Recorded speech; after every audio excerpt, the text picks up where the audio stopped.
Hello everyone, welcome back to my YouTube channel. आज मैं आपके लिए बताने जा रहा हूँ पास्ट कंटिन्यूअस टेंस के बारे में। तो पास्ट के लिए आप जानते ही हैं, जैसा कि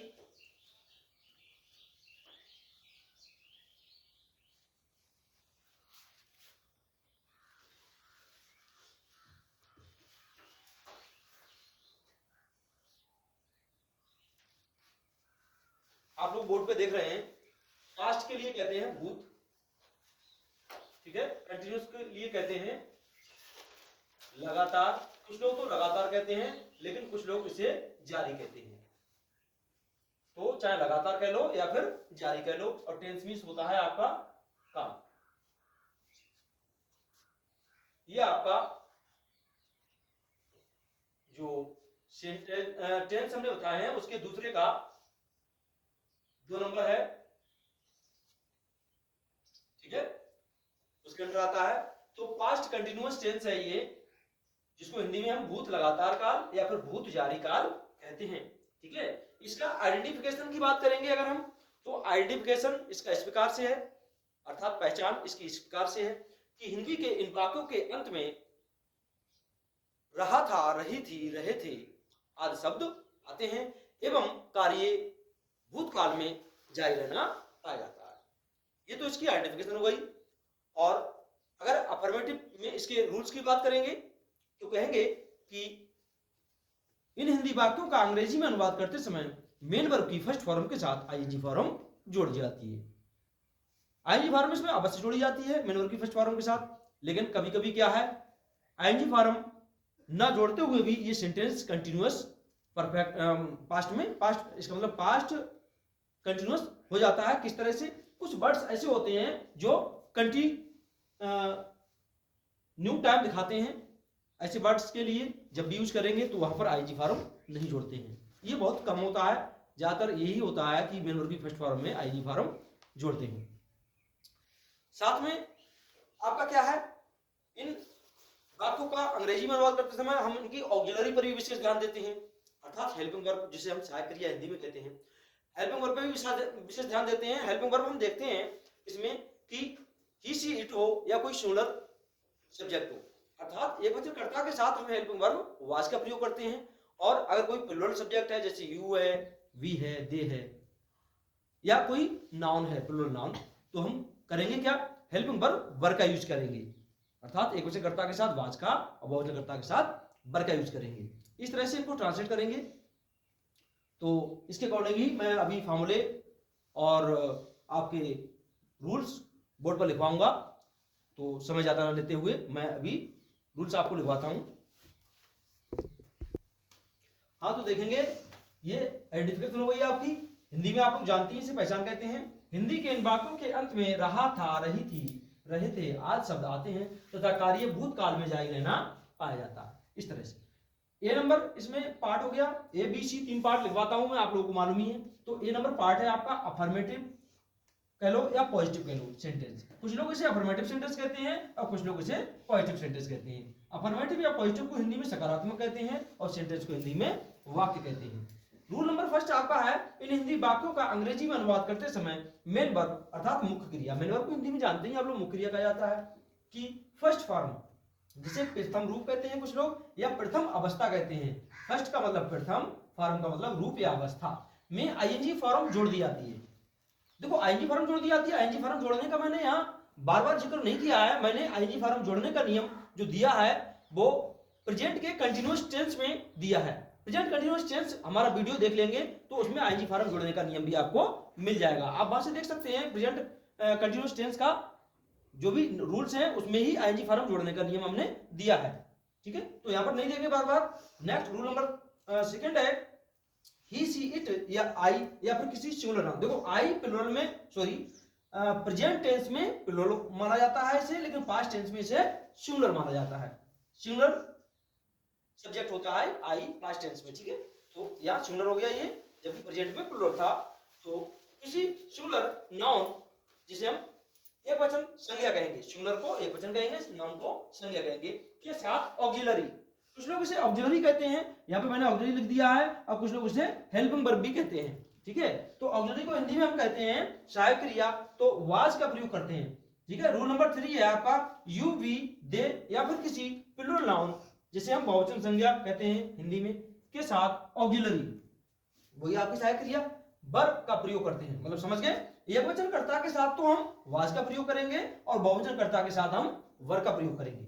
नेक्स्ट आपका जो फॉर्मूला है वो इस तरह से है, पहले सब्जेक्ट लिखेंगे आप, उसके बाद में वाज या वर में से, जैसे सब्जेक्ट अगर सिंगुलर है तो वाज लिखेंगे, सब्जेक्ट अगर प्लूरल है तो वर लिखेंगे। उसके बाद में मेन वर्ब की फर्स्ट फॉर्म लिखेंगे, उसमें आईजी जोड़ेंगे और उसके बाद ऑब्जेक्ट लिखेंगे, उसके बाद अदर वर्ड लिख देंगे, जो भी शब्द बच जाता है उसको लिख लेंगे, बाद में फुल स्टॉप लिखेंगे। यहाँ पर एक एग्जाम्पल भी दिया गया है, फॉर एग्जाम्पल आपका उदाहरणार्थ जिसे हिंदी में आप कहते हैं, दिया गया है सोहन कल स्कूल जा रहा था। तो देखो रहा था, रही थी, मैंने बताया था ये इसकी आइडेंटिफिकेशन होती है, अर्थात पहचान होती है, चार कोग्निशन भी कह सकते हो उसको। तो ये आइडेंटिफिकेशन हो गई, इसकी पहचान हो गई कि रहा था, मैंने भी इधर कुछ शब्द दिए हैं, उसी प्रकार से इसकी पहचान हो गई। सोहन क्या हो गया, इसका सब्जेक्ट हो गया, कल क्या हो गया, अदर वर्ड हो गया, ओडब्ल्यू। ठीक है। स्कूल क्या हो गया आपका, ओबीजे हो गया, ऑब्जेक्ट। जाना क्या हो गया आपका, एमबी फर्स्ट, मेन वर्ब। तो सोहन का एस कैपिटल लिखेंगे क्योंकि किसी का नाम है यहाँ पे। उसके बाद में आप सोहन सिंगुलर सब्जेक्ट है, इसलिए इसके साथ वाज का प्रयोग करेंगे, ना कि वर का। वर का प्रयोग बिल्कुल नहीं होगा, वाज का होगा। सोहन बाद, अब जाना की इंग्लिश आप क्या लिखेंगे, गो। अब इसमें आईजी फॉर्म जोड़ देंगे, आप लिखेंगे सोहन वाज गोइंग टू। हमने बताया गो के बाद टू जरूर आता है, चाहे गो किसी भी फॉर्म में आए, चाहे वो वेंट फॉर्म में आए, गोन फॉर्म में आए, किसी में भी आए, चाहे आईजी फॉर्म में आए, उसके बाद टू जरूर लिखते हैं। ठीक है। तो सोहन वाज गोइंग टू, कहां, स्कूल।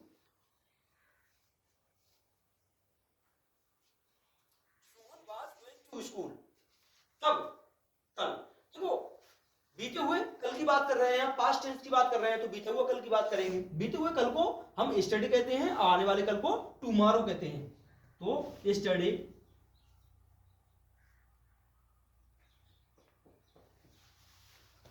लास्ट में फुल स्टॉप। ये सेंटेंस आपका इस तरह बन गया, Sohan was going to school yesterday. ऐसे ट्रांसलेशन करेंगे जितने भी होंगे। ठीक है। अब नेगेशन में अभी बताते हैं, नेगेशन में कैसे किस प्रकार से करेंगे इसका। हाँ तो देखेंगे निगेटिव सेंटेंस कैसे बनाएंगे। देखो निगेटिव सेंटेंस हो गया आपका, निगेटिव को कुछ लोग हिंदी में नकारात्मक कहते हैं और कुछ लोग निषेधात्मक कहते हैं। सेंटेंस को कहते हैं वाक्य, आप लोग जानते ही हैं। देखो निगेटिव सेंटेंस हम इस तरह से बनाएंगे, अगर हिंदी वाक्य में कहीं पर भी नहीं अथवा कभी नहीं शब्द भी दे रखा हो, तो हम वाक्य का अंग्रेजी में अनुवाद करते समय क्या करते हैं, नहीं अथवा कभी नहीं की इंग्लिश आप लोग जानते ही हैं, नहीं की अंग्रेजी नॉट होती है और कभी नहीं की इंग्लिश नेवर होती है। तो हम इंग्लिश में ट्रांसलेशन करते समय नहीं अथवा कभी नहीं की अंग्रेजी नोट या नेवर के लिए क्या करते हैं, वाज या वर के बाद लिखते हैं। तो वही रूल्स मैं यहाँ पर अभी देने वाला हूं और फॉर एग्जांपल या फिर फॉर्मूला भी आपको बताने वाला हूं। ठीक है। तो इस तरह देखेंगे,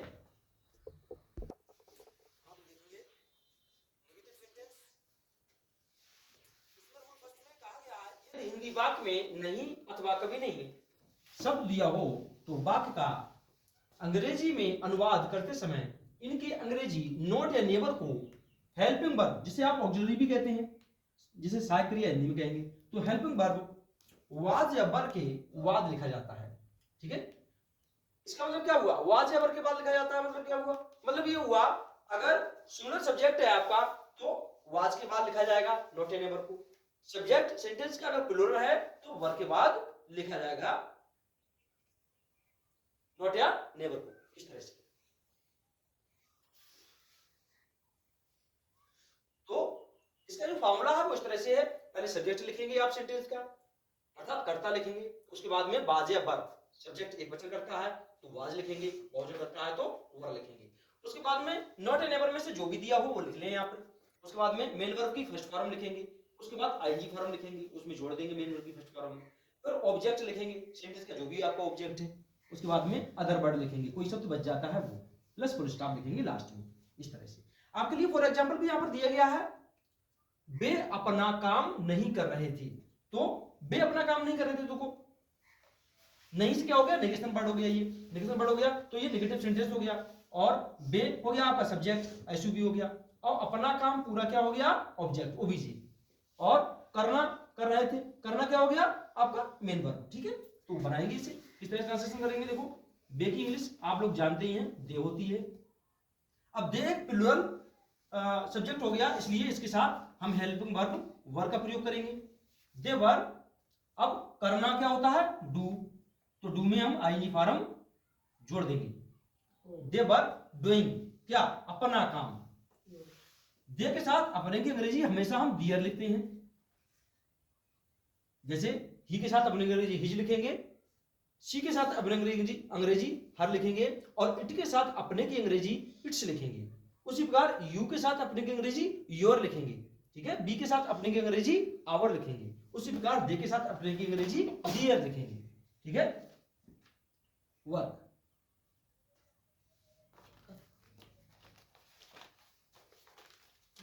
इस तरह वे अपना काम नहीं कर रहे थे, तो दे, सॉरी यहां पर मिस्टेक हो गई, यहां पर नोट नहीं लिखा हमने, क्योंकि सेंटेंस नेगेटिव है, तो नोट को लिखेंगे नोट, उसके बाद में अब लिखेंगे main verb to, doing their work, they were not doing their work, इस तरह से वे अपना काम नहीं कर रहे थे, तो they were not doing their work, इस तरह से ट्रांसलेशन करेंगे। और इससे एफलेटेड जो भी एक्सरसाइज है आपकी बुक्स में, कृपया उसे आप रिवीजन जरूर करेंगे और ट्रांसलेशन उसमें जरूर करेंगे। ट्रांसलेशन करने से क्या होता है, आपका एक्सपीरियंस बढ़ता है, और आपका जो भी मतलब माइंड है उस पर कह सकते हैं एक से जंग लगी हुई होती है, वो हट जाती है, और बार बार प्रयास करेंगे तो आपकी रिवीजन इतनी अच्छी हो जाएगी कि आप सराटे से इंग्लिश का ट्रांसलेशन करते चले जाएंगे। और देखो इंग्लिश सीखने के लिए, जैसा कि मैं बार बार आपको बताता हूं, ट्रांसलेशन तो आवश्यक है ही, साथ में वर्ड मीनिंग भी मोस्ट इंपॉर्टेंट है। वर्ड मीनिंग अगर आपको नहीं आती तो आप इंग्लिश में ट्रांसलेशन नहीं कर सकते, रूल्स चाहे आपको कितने भी मालूम हो।